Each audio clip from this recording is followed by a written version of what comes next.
Hello, welcome to Dev's Hammer Show. This is a weekly television show where I invite guests from different walk of life to discuss on contemporary issues like development, educations, and so forth. Today also I have a new guest. His name is Siddharth Akali, and he is associated with an organization called Accountability Council, which is based in the USA.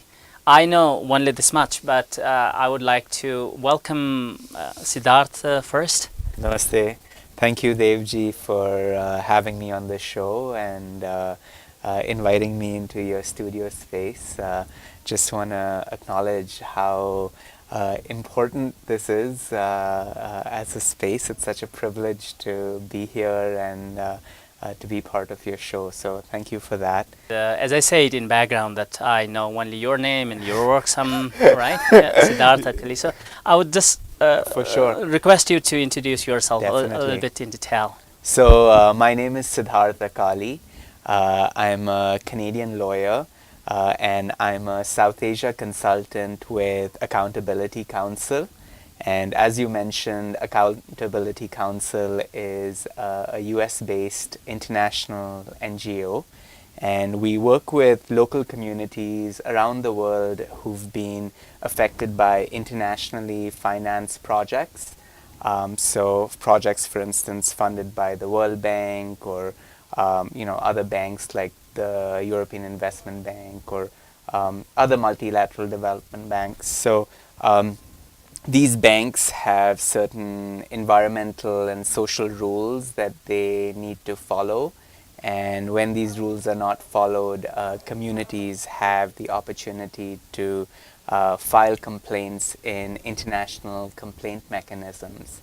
And so we support these local communities when they want to file complaints in these international complaint mechanisms to defend their environmental and human rights. As we have been working in the areas of indigenous peoples, and one of the famous case that Kimti Dhalkevar high tension line, we followed, or we also produced some documentaries, and we came to know that Accountability Council was the one to join hands with an organization in Nepal, Lahornip, Lawyers Association for Human Rights of Nepalese indigenous peoples, and you took off the cases to the World Bank inspection panel as well. Since then, I was looking for to meet you actually, right? And I came to know that Accountability Council brings the voices of the grassroots to the international area. Could you tell me a little bit, detail what the works of Accountability Council? What does it do? So Accountability Council, in terms of, thanks for mentioning the Kimti Dalkebar case, and our model at Accountability Council is we only work at the invite of local communities or local or national or regional groups that are working with local communities. So in this particular instance, we were approached by Lahornip, the Lawyers Association for Human Rights of Nepalese Indigenous Peoples, who had been contacted by the communities in Sindhuli who were affected by the World Bank funded Kimti Dalkebar case. So Lahornip, of course, has been supporting the communities for longer than we have and has been supporting them through a court case process. But they also identified that there was this World Bank angle, and they wanted, the Sindhuli communities wanted to engage with the World Bank and raise their voices. So Lahornip contacted Accountability Council, and we had some discussions, and the communities wanted to file a complaint to the World Bank's inspection panel, and so we supported them in the drafting of that complaint initially. And then we also continued to support them along with Lahornip on engagement with the World Bank's management based here in Kathmandu as well as in Washington, D.C.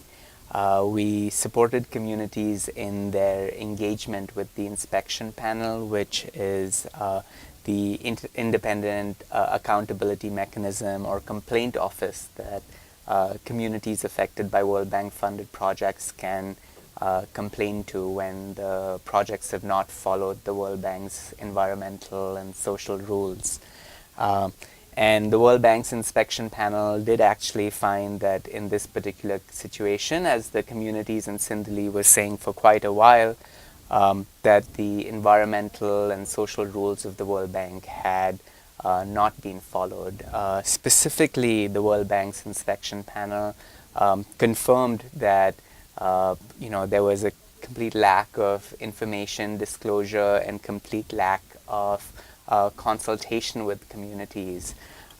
In fact, in this particular situation, there was also active misinformation in some contexts. So back when communities were not told about this project as it was starting to be worked on, and then when they saw some surveyors come onto their grounds, they were told that this is going to be a telephone tower, not a electricity transmission tower. And so there was a lot of misinformation on the ground, and this misinformation led to misunderstandings, and communities were demanding more information and demanding that their rights be followed, that principles of free, prior, and informed consent be followed. But unfortunately, they were met by violence and retaliation.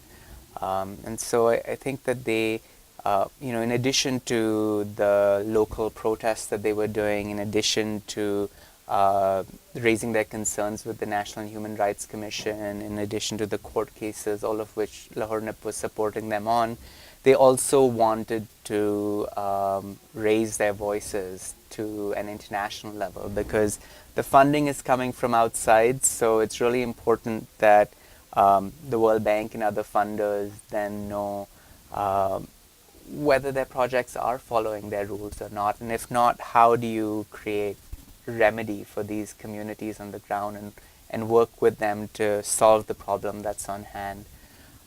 So we've been supporting we supported communities along with Lahore NIP on that complaint process, and then engagement with the World Bank's management, as well as with World Bank board members and who are the government representatives of various countries who are shareholders in the World Bank. When I surfed in the internet and visited the websites, your websites, I saw piles of reports about the Khimti Dalkevar transmission line and a number of press releases that is translated into Nepali as well as English and not in other languages, but into.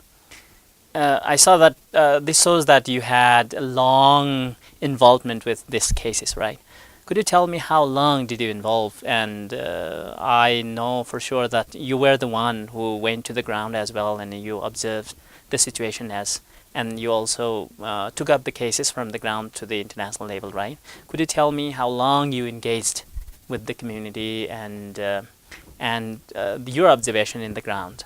So actually, Accountability Council started working on this case even before I started my role with Accountability Council. And so Accountability Council was working with Lahore NIP to support local communities since 2013.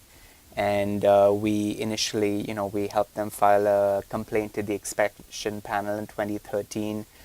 We helped them in, when the inspection panel came for the investigations, when, World Bank management came and spoke to communities, and then the report finally came out, the inspection panel's report finally came out in 2015.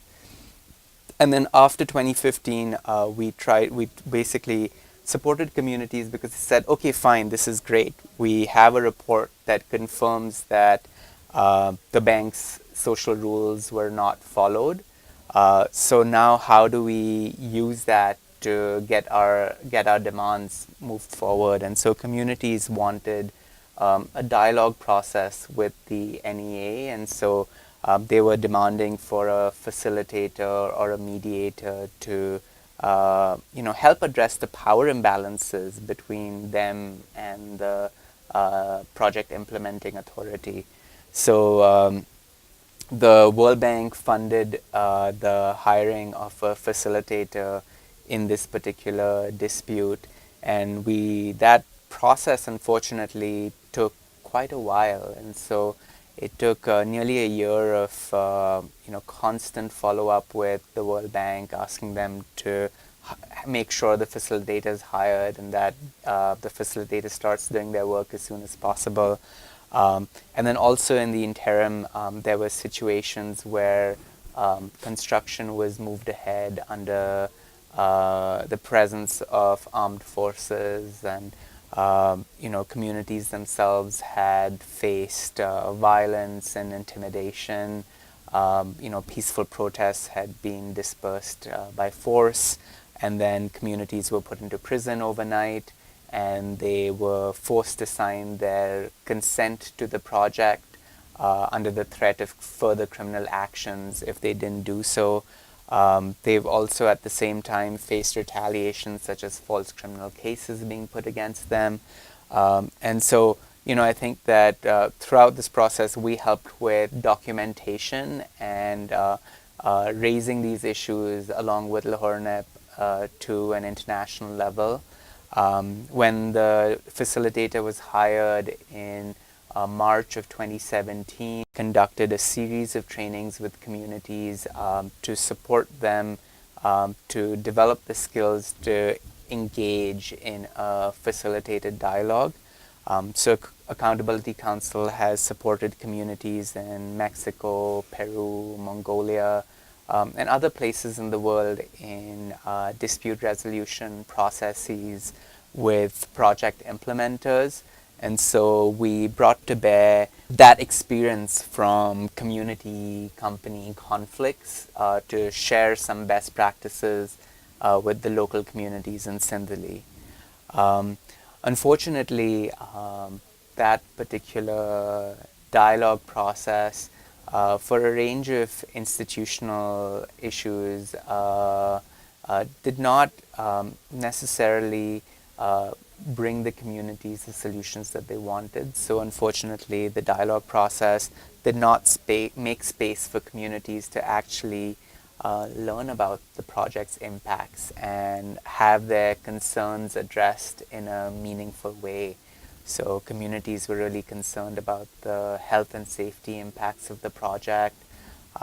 They're concerned about the economic impacts of the project. So there are restrictions on mortgages, and their land was devalued, and there's just general concerns that remain addressed, and unfortunately the dialogue process did not help address these concerns and impacts.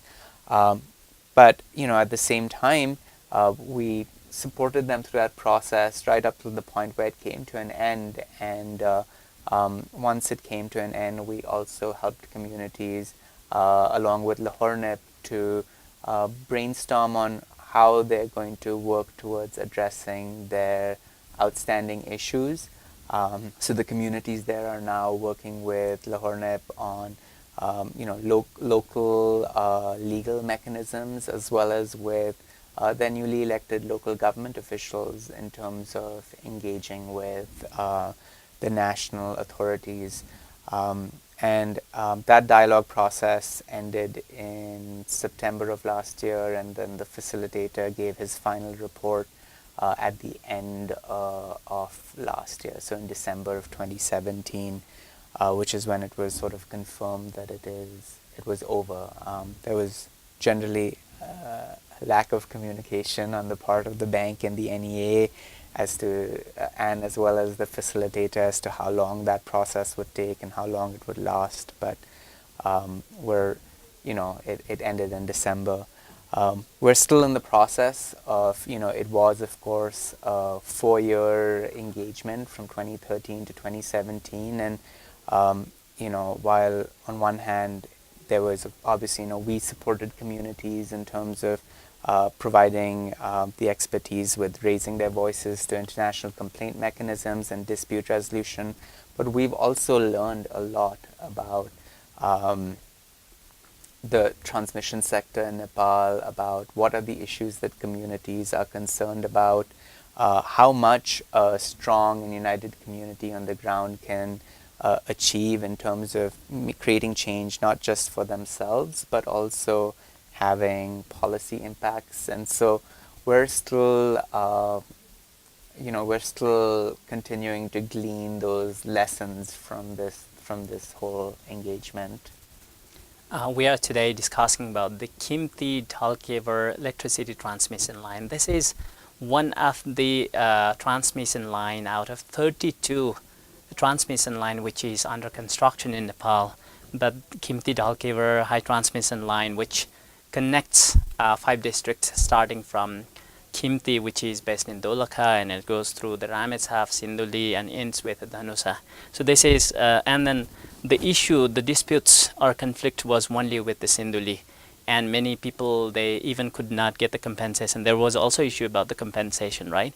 But after the engagement or after the reports from the inspection panel or the World Bank management, I think today many local communities also got the compensation, if not adequate, right? Yeah. So that means you, according to you, the issue has been resolved now, and World Bank started to resettle the communities. What else? What do you? So right? I wouldn't say that the issue is that all the issues are resolved. Certainly not at all. I think that when the process had first started, there was no compensation for the communities underneath these transmission lines, and now it was decided through this engagement process that Lahornet and we supported the communities on, that there was 10% compensation to given to communities in the right of way. Additionally, in a disputed area in Sindali where the resistance was particularly strong on the ground, 100% compensation is being given to communities in the right of way. But there are still outstanding issues. For instance, I think communities are still wanting for health and safety information about the project. This project is up and running, and but now communities have to live with it in their passing near their homes, passing through schools that their children go through, and they have real unanswered fears about the impacts of electromagnetic field radiation. They don't know how it'll impact their kids who are attending the school. They fail to understand why there'll be impacts underneath the right of way, but then up till the 15 meters, but then once you take one step on the other side of the 15-meter right of way for the transmission line, whether how do the impacts suddenly miraculously stop? They also are really concerned about the fact that they've only gotten 10% compensation for most of them, but and that too only for the area that's underneath the transmission line, so the right of way. But unfortunately, the whole property parcels get devalued as a result. So there are limits on the mortgages that they can get. So your property value is devalued. You can't get loans. So suppose you wanted to start another business and take a loan. This makes it all a lot harder, because for many of these communities, their land is their biggest asset. Others still have expressed concerns about the fact that why was there only one-time payment? Why shouldn't, the transmission line is going to be going on forever. So, they wanted more periodic payments, for instance. So there are many, I think that the communities themselves achieved a lot in their struggle, but there are also outstanding issues that remain, even though the line is now completed. Yes, Siddharth, as you detailed, or you said in detail, that the World Bank actually engaged to, supported through the government of Nepal to build this high tension line. I guess right from 2000, in the year 2000 or 2001, and it continued until 2017, and the community had to struggle a lot to get justice. And I believe, as I said in the background, that this is not only one high transmission line. There are more than 30 transmission line, 32 transmission line is still taking place, and many communities are still requesting Lahornip to, to help them. And there are many hydropower projects which are also still taking place, and that is against the community as well. I believe Accountability Council will continuously support to the community. But this time I want to know the lessons, working areas of Accountability Council in other areas in Africa, in Latin America is also you have engaged with. So could you tell me a little bit the world experience of Accountability Council to work in the Certainly. development sector? I think that Accountability Council. So we have a presence in Africa. We have a new Africa director that has joined our team. We also have a presence in South Asia. So in South Asia, we're also supporting, for instance, indigenous tea workers in Assam, and these communities are.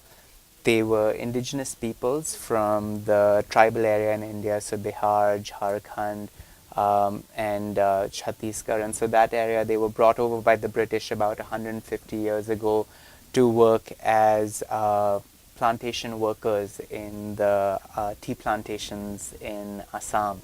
And